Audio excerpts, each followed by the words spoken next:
कलयुग का मतलब ही कली मतलब कलह, लड़ाई झगड़ा सबसे ज्यादा या तो जुआड़ियों के बीच में होता है या शराबियों के बीच में। ये शराब पीने वाला क्या करता है, अपनी माँ की आरती थोड़ी उतारता है, माँ को गालियां देता है। पत्नी का आदर थोड़ी करता है, पत्नी के मंगलसूत्र को बेच देता है। हाँ या ना? बच्चों को पढ़ाता लिखाता थोड़ी है, बच्चों की कॉपी किताब बेच के भी पी जाता है। अभी कल मुझे एक दादी अम्मा मिल गई, 2 बच्चे लिए थी, एक लड़की थी एक लड़का था। बोले महाराज हमारा बेटा है, ये छोटे छोटे बच्चे हैं, इनकी माँ तो बचपन में ही गुजर गई। अब जो इन बच्चों का बाप है वो शराब पीता है और उसने इन दोनों अपने छोटे छोटे बच्चों को मारा, और मैं उसकी माँ हूं तो मुझे भी मार कर निकाल दिया, घर में किसी को रहने नहीं देता। इन बच्चों का भविष्य क्या? बोली हम लोग तीनों लोग आत्महत्या करने निकले हैं।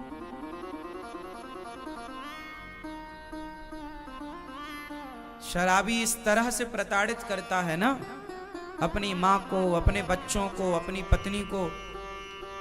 फिर मैंने माँ को समझाया कि माँ जैसे पढ़ाओ लिखाओ इन बच्चों को, आप समझदार हो, आपके जब तक हाथ पांव चल रहे हैं आप करो कुछ। आत्महत्या करना किसी समस्या का समाधान नहीं होता। समझाया, उसके बाद वो माँ चली गई। कहने का तात्पर्य तो यही हुआ कि शराबी अपने परिवार को कितना प्रताड़ित करता है ये तो शराबी का परिवार ही जानता होगा। क्यों जी? शराबी की पत्नी कितनी दुखी है ये तो वही जान सकती है। जिसके पांव में विमाई फटी ही नहीं वो पीर पराई क्या जाने, और जिसने बेटी को जन्म दिया ही नहीं वो बेटी की विदाई क्या जाने। कई बार ऐसा होता है कि हम दूसरों का दुख नहीं जान पाते, दूसरा आदमी कितना दुखी है उसके दुख का हम अंदाजा भी नहीं लगा पाते। क्यों? तो शराब समाज को कितना दुखी करती है, बोलो हाँ। इसलिए आप लोगों से मेरी विनती हाथ जोड़कर है, मेरे नौजवान दोस्तों भाइयों से, शराब ना पिया करो। तुम्हारी पत्नी, तुम्हारे बच्चे, तुम्हारी माँ बड़ी दुखी रहती है। तुम तो पीकर नशे में पड़े हो, पर जो पत्नी तुम्हारे लिए अपनी माँ, अपना पिता, अपना परिवार छोड़े बैठी है, थोड़ी उसकी खुशी का भी तो ख्याल रखो। उन बच्चों का भी ख्याल रखो जो अभी छोटे हैं, जिनको पिता के प्यार की, माँ के प्यार की जरूरत है, शिक्षा की जरूरत है। एक शराबी हो जाए ना घर में तो पूरा परिवार प्रभावित होता है उस एक के कारण। बोलो हाँ। शराब बहुत भयंकर होती है, इसलिए शराब पीना चाहिए क्या? शराब अच्छी हो, यदि आपके हिसाब से शराब अच्छी है तो फिर अपने बच्चों को भी पिलाना, और शराब बुरी है तो हाथ जोड़ के कहता हूं आप कभी मत पीना, क्योंकि ये सब बर्बाद कर देती है। शराब सब कुछ बर्बाद कर देती है। आप कितने लोग इस बात के गवाह हैं कि शराब पीकर बर्बाद हो जाता है व्यक्ति? कितने लोग? हाथ उठा।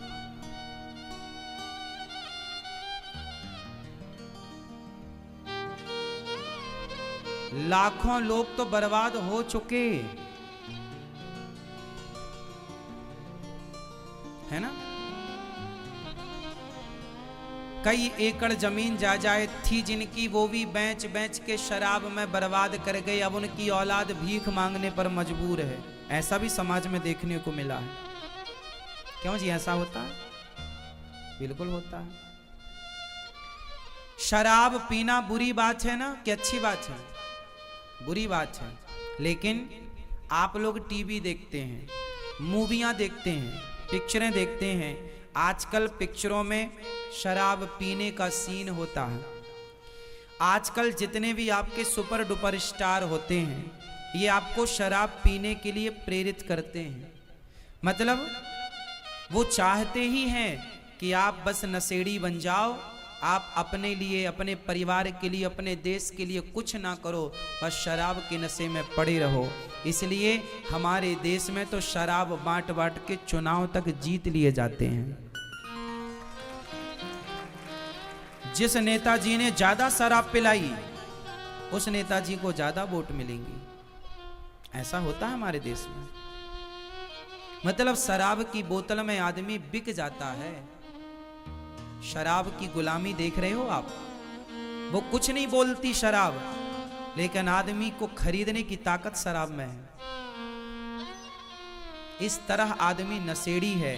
और सोचिए कि जो व्यक्ति इस तरह से गुलाम होगा, तो अंग्रेजों की गुलामी और शराब की गुलामी, इन दोनों में खतरनाक कौन सी है?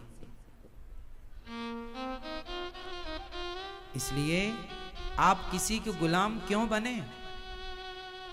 क्यों अपना बोतल भर शराब में अपना विवेक, अपनी बुद्धि नष्ट करें?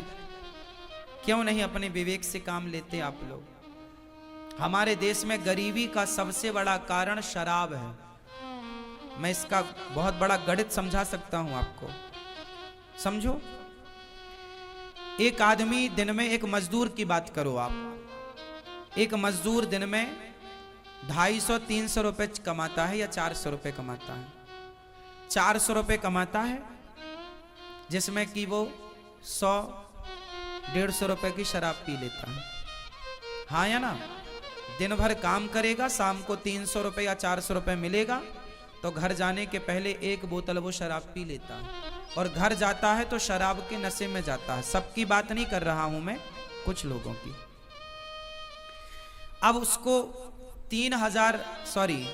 100 रुपए की शराब यदि रोज पीता है, तो महीने के 3000 हुए कि नहीं? क्यों जी, हो गए क्या? गणित सही है हमारी? 30 दिन का कितना हुआ? 3000 हो गए क्या? हो गए। अब बताओ कि जो 3000 रुपए वो शराब में खर्च कर रहा है महीने में, 3000 वो अच्छे स्कूल को देता तो उसका बच्चा अच्छी शिक्षा प्राप्त कर पाता।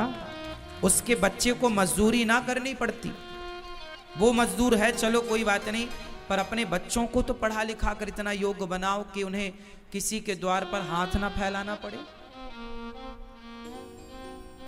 तो खुद भी मजदूरी करता है और फिर शराब पी करके पैसे बर्बाद करता है।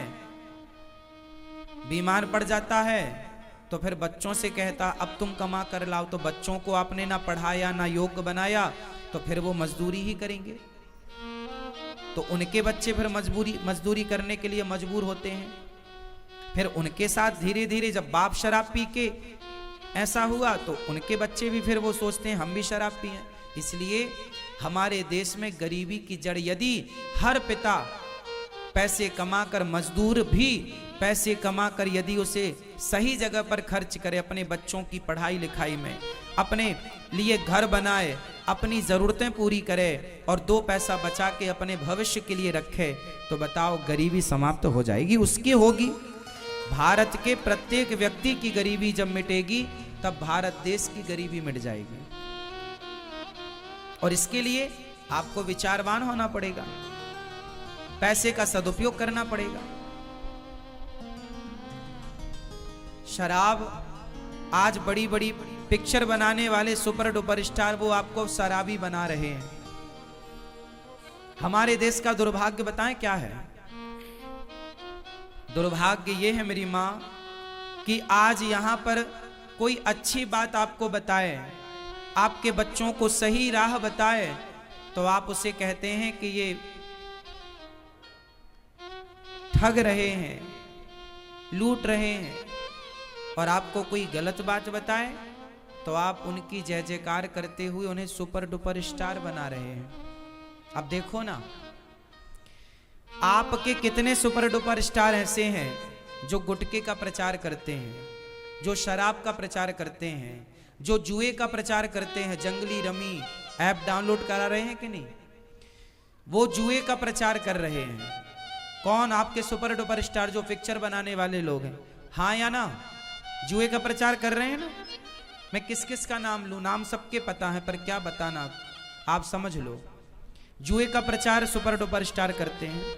मतलब वो क्या चाहते हैं कि आपके बच्चे जुआ खेलें।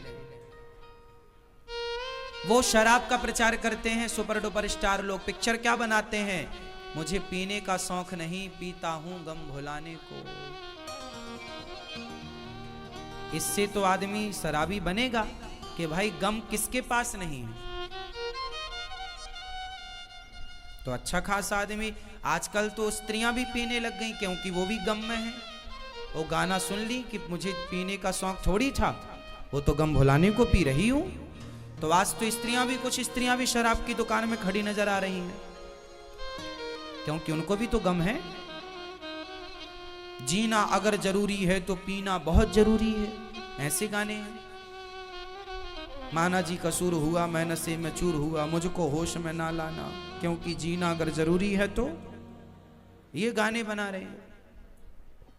इससे इन बच्चों में क्या, अब ये छोटा बच्चा गाना सुनने लग जाए, मुझे पीने का शौक नहीं, पीता हूं, तो वो पूछेगा ना क्या पीने का शौक नहीं है, ये कौन से क्या पीने की बात कर रहा है।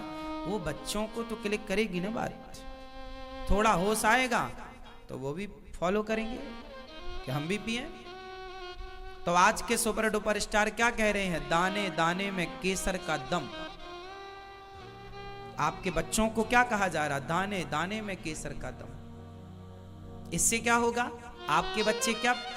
आपके बच्चे शराब पीने वाले बने, वो ऐसा चाह रहे हैं।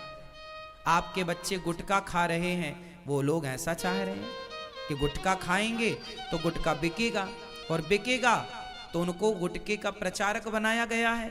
कोई फ्री में थोड़ी बने हैं वो प्रचारक। अब दाने दाने में केसर का दम 3 लोगों ने प्रचार किया है इस गुटखे का, और तीनों सुपर डुपर स्टार हैं। और ये वही लोग हैं। क्या इन लोगों के पास पैसे की कमी थी साहब? कभी मिले तो पूछना, क्यों भैया आपके पास पैसे की कमी थी क्या, जो आपको गुटखे का प्रचार करके पैसा कमाना पड़ा? तुमसे अच्छी तो वैश्या है, वो शरीर तो बेच देती है, लेकिन वो अपने ईमान को नहीं बेचती। वो अपनी मजबूरी में कुछ भी करे, लेकिन वो किसी को प्रेरित नहीं करती कि भाई तुम वैश्यागामी बनो। और ये तो टीवी पे आकर रोज प्रेरित कर रहे हैं, दाने दाने में केसर का दम। मतलब आपको प्रेरित कर रहे हैं कि गुटखा खाओ।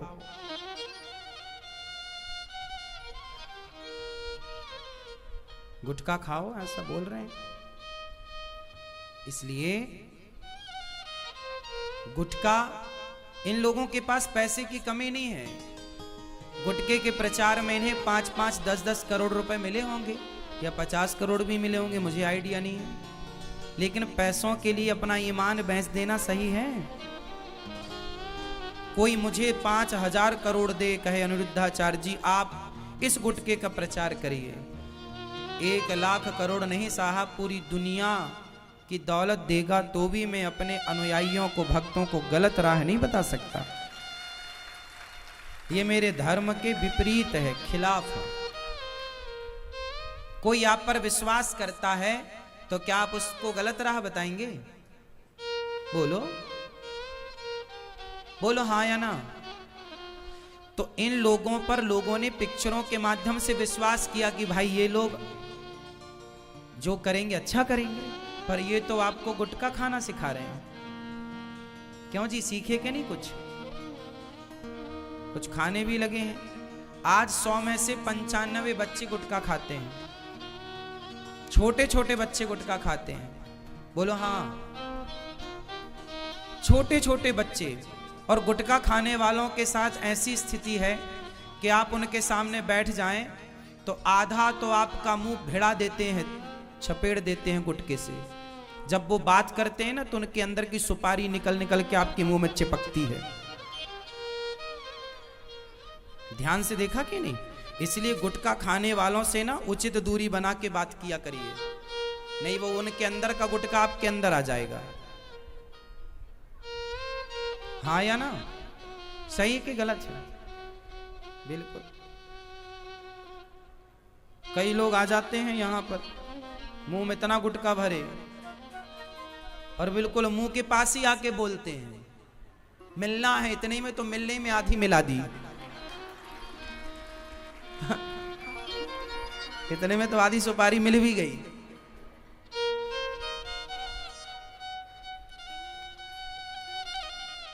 है ना? हमें तो गुटखा उटखा खाने वालों से डर लगता है। थोड़ा उचित दूरी से बात हो, इतनी दूरी कि उनके मुंह से सुपारी जो निकले बीच में ही गिर जाए, यहां तक ना आ पाए, इतनी दूरी मेंटेन करना पड़ती है। और गुटखा उटखा खाने वाले ना वो धीरे से बोलते हैं क्योंकि उनका अमृत टपक ना जाए नीचे, इसलिए वो फिर पास में आके बात करते हैं। है ना? वो नीचे मुंह करके बात नहीं कर सकते, ऐसे भरा है ना, ऐसे बात करेंगे नीचे मुंह तो टपक सकता है, कुछ अंश गिर जाएगा, हानि हो जाएगी, क्षति हो जाएगी कुछ हिस्से की। क्यों? और महापुरुषों के दांत बिल्कुल काले पाए जाते हैं। दांत देखिए आप, बिल्कुल काले या फिर लाल। कितनी दुर्दशा कर रखी है अपने मुंह की। भगवान ने कितना बढ़िया मुंह दिया है।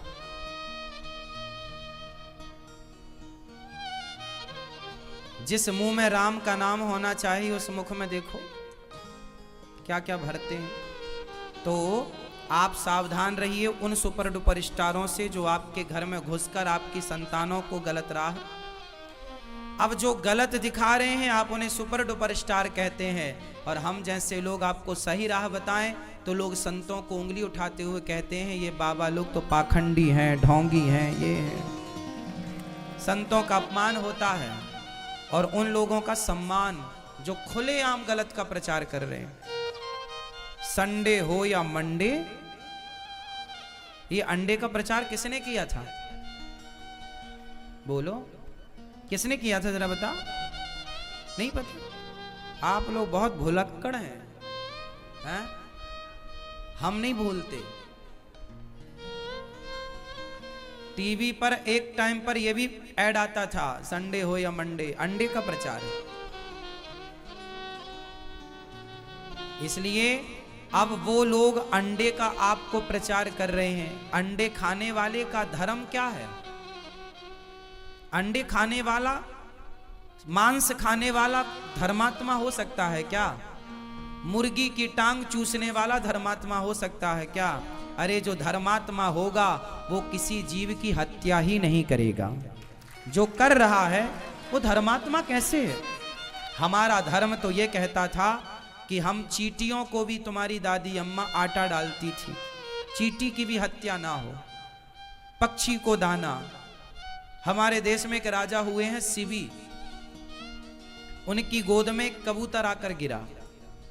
बहेली आया, बोला महाराज ये हमारा कबूतर है, हम जंगल से पकड़ कर लाए हैं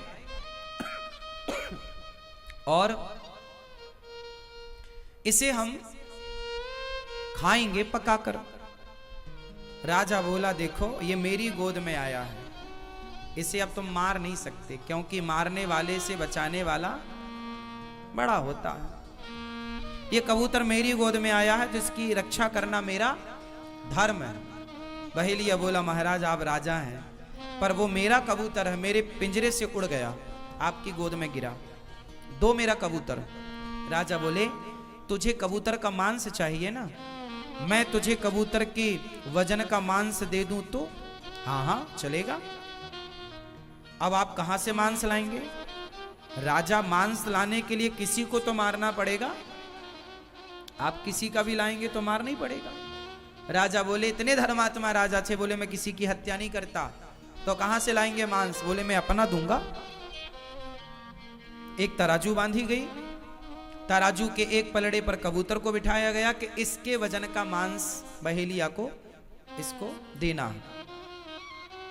तो राजा ने अपनी जंघाओं का, जांघ का मांस काट के तराजू में रखा तलवार से, पर कबूतर थोड़ा भारी था। दूसरी जांघ का मांस रखा, पता नहीं कबूतर कैसा मायावी था, फिर भी वजन कबूतर का ज्यादा, बराबर नहीं हुआ। सारी सभा लगी है, सारी दुनिया देवता देख रहे हैं कि वाह, ऐसा राजा कि कबूतर के प्राणों की रक्षा के लिए अपने शरीर का मांस चढ़ाया जा रहा है। राजा ने अपनी छाती का मांस काट करके रखा तलवार से, फिर भी उसका वजन ज्यादा। राजा ने अपना एक पांव काट दिया, पूरा पांव रखा, फिर भी कबूतर का वजन ज्यादा। दूसरा पांव रख दिया, अब देखिए एक राजा अपने पांव काट दिया एक कबूतर के प्राणों के लिए। ये वो देश है। अंत में फिर भी कबूतर भारी, तो राजा ने अपनी गर्दन काटनी स्टार्ट की, तलवार अपनी गर्दन पर रखी और काटना चाहा, तब कबूतर से भगवान प्रकट हो गए। बस राजन, बस मैं तुम्हारी परीक्षा लेने के लिए कबूतर के रूप में आया। धन्य है तुम जैसे राजा, तुम जैसे दानी राजा, जिन्होंने एक पक्षी की रक्षा के लिए अपने आप को चढ़ा दिया। ऐसा देश है हम भारतीयों का कि हम किसी की हत्या करना ठीक नहीं समझते। क्यों जी? किसी को मारना, हम तो दुश्मन को मारना ठीक नहीं समझते। पृथ्वीराज चौहान ने मोहम्मद गौरी को पकड़ लिया, बंदी बना लिया, क्या मार नहीं सकते थे? पर दुश्मन को भी नहीं मारना, जा छोड़ दिया। ऐसे 17 बार पकड़ के छोड़ा। ऐसे दया हमारे यहां है। इसलिए जीव मात्र पर दया। आजकल ना लोग कुत्तों को, कुत्ते का मांस खाते हैं, कुत्ते को बिल्कुल गर्म पानी में डाल देते हैं, उबलते पानी में, जिंदा कुत्ते को उबलते पानी में डाल देते हैं, जिससे गर्म पानी से उसके सारे रौमे झड़ जाते हैं और उसकी ऊपर की त्वचा और सॉफ्ट हो जाती है, तो आसानी से वो छील लेते हैं, मतलब वो नोच लेते हैं। जो भी करते हो भगवान जाने। मतलब एक बात बताओ कि गर्म पानी में आप एक कुत्ते को डालें या एक मछली को डालें या एक मुर्गी को डालें, क्या उससे दर्द नहीं होता होगा? हमें और आपको डाल दिया जाए तो कितना पीड़ा होगी, असहनीय। जिंदा मछली को आप पकड़ करके कढ़ाई में डाल देते हैं। बताइए, ये जीवों पर, मूक जीवों पर अत्याचार नहीं है? बोलो, अत्याचार नहीं है? मुर्गी को डाल देते हैं आप मशीन में, पूरा मशीन, उसके पंख वंख, आजकल तो मशीनें आ गई, पहले तो मुर्गी हाथों से लोग उसके पंख नोचते थे। सोचिए कि जिसके पंख हाथों से नोचे जाएंगे, दर्द नहीं होता होगा उसे? तो ये उस मूक जीव पर अत्याचार है या नहीं?